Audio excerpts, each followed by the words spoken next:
Բարև ձեզ, մենք ID Bank-ի հետ սկսում ենք մի շարք զեղծարարությունների մասին, որպեսզի դուք դրանց զոհը չդառնաք եւ լինեք ավելի պաշտպանված։ Ամենաառաջինը այսօր մենք խոսենք, թե ինչպես դուք պաշտպանեք այն սկզբունքները, որոնք պետք են ձեր բանկային հաշիվը, բանկային հավելվածը պաշտպանելու կամ եթե խոսքը գնում է էլեկտրոնային դրամապանակի մասին, նույնը։ Այստեղ մի քանի շատ պարզ կարևոր սկզբունք գոյություն ունի։ Առաջինը այն է, որ դուք պետք է ունենաք պաշտպանված գաղտնաբար։ Սովորաբար պաշտպանված գաղտնաբար ասելով մարդիկ պատկերացնում են, ինքը պետք է լինի երկար, ինչ-որ շատ խզբզված, այլ է ճիշտ, բայց ամենակարևորը, որ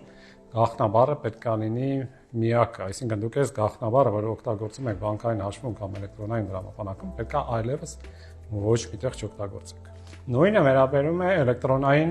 փոստին, այսինքն այն էլեկտրոնային փոստը, որը կցված է ձեր բանկային հաշվին կամ դրամապանակին, նույնպես այդտեղ պետք է լինի մեկ ուրիշ գաղտնաբար, որը դուք այլևս ոչ միտեղ ձեր одноклассникում, Facebook-ում, TikTok-ում չեք օգտագործում։ Կարևոր մի բան, որը մարդիկ հաշվի չեն առնում, այն է, որ գոյություն ունի այդպես կոչված մեկ անգամյա գաղտնաբար։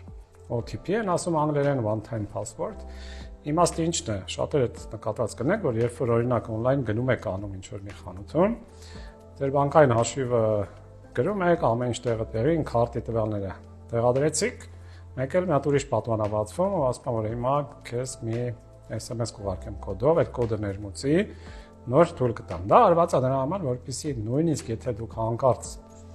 կորցնեք ձեր գաղտնաբարը, ինչ-որ մեկի ձեռքում հայտնվի, սա երկրորդ փուլ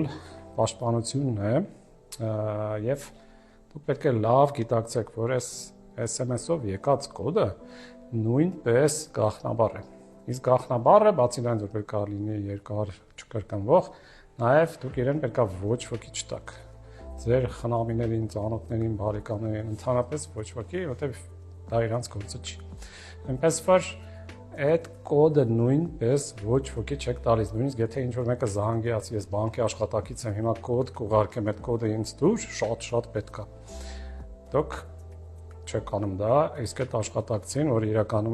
իրական աշխատակից չի, որտեղ ոչ մի իրական բանկի աշխատակից այդպես հարց ձեզ չի տա, դուք իրան ուղարկում եք ինչ-որ մի հեռավոր երկիր եւ զանգը անջատում եք։ Եթե ամփոփենք, կարևոր է, որպեսզի ձեր էլեկտրոնային փոստը եւ հաշիվները բանկային ու ֆինանսական լինեն պաշտպանված տարբեր գաղտնաբառերով եւ դուք չտրամադրեք բացարձակ ոչ ոքի այդ գաղտնաբարը, նաեւ այն ինչ որ ձեզ գալիս է SMS-ներով, կոդի ձևով, դուք պետք է պահեք բոլորի աչքից հեռու, անկախ նրանից թե ինքը ով է, ինչ է եւ այլն։